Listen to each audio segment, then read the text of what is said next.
आजमगढ़ मौलवी ने छात्रा से दुष्कर्म करने का प्रयास किया। आजमगढ़ पुलिस ने मौलवी के ऊपर केस दर्ज किया है। वहीं पुलिस मामले की जांच कर रही है। आजमगढ़ के जहानागंज थाना क्षेत्र का मामला बताया जा रहा है। थाना जहानागंज पर एक महिला ने आकर तहरीर दी, जिसमें बताया कि उसकी लड़की मदरसा में पढ़ने गई थी और मदरसे के टीचर हाफिज जी द्वारा उनकी लड़की के साथ छेड़खानी की गई है। इस सूचना पर तत्काल थाना जहानागंज पर मुकदमा पंजीकृत कर लिया गया है। मुकदमे में नामजद हाफिज जी को गिरफ्तारी के लिए और अन्य साक्ष्य संकलन की कार्रवाई की जा रही है। जो भी आगे तथ्य प्रकाश में आएंगे उनके आधार पर अग्रिम विधिक कार्रवाई की जाएगी। गांव कौन लगता है? सीही। थाना क्या है? तो क्या घटना घटी थी? थाने पर आई हो, क्या मामला था? वो हम लोग पढ़ने गए थे ना। कहाँ पढ़ती हो? सिंह मदरसा में। सिंह मदरसा में? हाँ, तो हम लोग गए थे पढ़ने, तो हाफिज जी मुझको और दो और साथी थी, हम तीनों को लेके गए। जैसे दूसरे और एक रूम था, उसमें सामान लेकर आना था, तो हम तीनों को लेकर गए। तो एक लड़की को तो कोई सामान था, उससे कहें कि ले जाओ मदरसे में रख कराओ। कौन सामान था, क्या था? 2 बाटा तेल की शीशी थी। अच्छा। वो उससे कहें कि ले जाओ रख कराओ। और एक छोटी थी, उसको भी कहें कि ये 2 दतवन था, उससे भी कहें ले जाओ रख कराओ उस मदरसे में। तो मुझको उसी में अकेला पाकर तुम कहें कि तुम मत जाओ। तो मैं पर रुक गई, तो मुझको अकेला पाकर दरवाज़ा बंद कर लिया और दरवाज़ा बंद कर मुझे हाथ पकड़ के दीवार में लड़ा दिया और मेरा कपड़े पकड़ के खींचने लगे और कपड़ा भी फट गया और मैं चिल्लाई तो भाग कर घर चली गई। अभी से कही कि मम्मी से कहूँगी, दरवाज़ा खोलकर भागे घर पर। फिर क्या हुआ? कुछ नहीं, वही फिर क्या हुआ?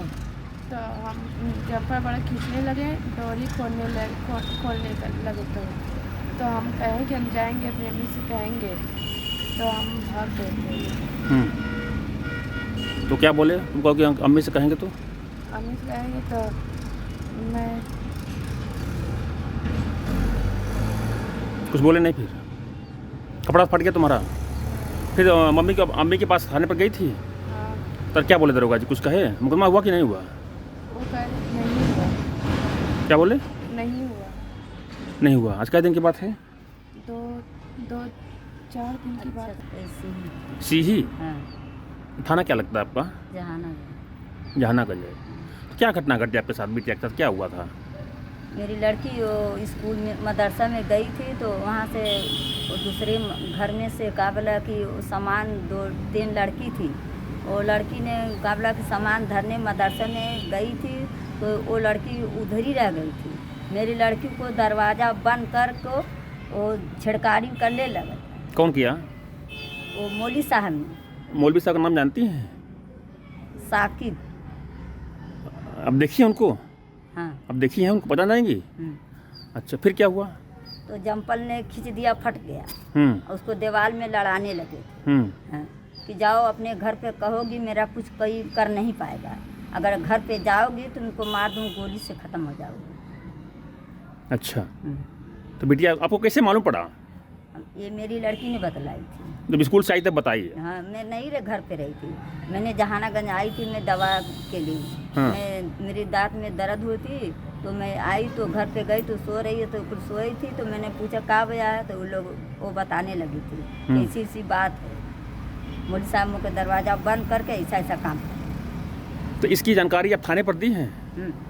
लिखित दी थी आप? हाँ, लिखित। तो आपका मुकदमा हुआ कि नहीं हुआ? मुकदमा के कहते हो गया है। कई वो लोग कहते हैं कि इतना पैसा ले लो, यहीं से बात यहाँ पे ख़त्म हो जाए। कौन करा था? वो दरोगा साहब ने की। कितना पैसा बात कर रहे थे आपसे? एक बार कहें कि 50,000, फिर उसके बाद जैसा कहेंगे तो नहीं तो 1 लाख दिला देंगे। बाकी ये बात किसी से कहना नहीं, यहीं पर से बात यहीं पर रह जाए। कोई शहनवाज से या कोई नेता से कहना नहीं अपने घर पे जाकर। तो आप चाहती क्या हैं? आप पैसा लेकर सुलह करना चाहती हैं कि मुकदमा लिखवाना चाहती हैं? नहीं, तो हम कहें कि हम नहीं पैसा लेंगे, हम मुकदमा लिखवाएं। नहीं, कहने का मतलब माताजी कि आप मुकदमा लिखवाना चाहती हैं कि आप सुलह करना चाहती हैं? नहीं, सुलह नहीं करेंगे। सुलह नहीं करेंगी? तो थाने पर तो मुकदमा लिखा नहीं गया है। नहीं, फिर क्या करेंगी? यही होगा कि आपके आदमी क्या करते हैं माता जी? मेरे आदमी कुछ नहीं करते। मेरे आदमी तो 9 साल से बैठे हुए भीख मांग मांग के गली गली के खा रहे हैं, यही काम कर रहे हैं। हम लोग तो मजबूर हैं, कोई हमारे सहारा नहीं है।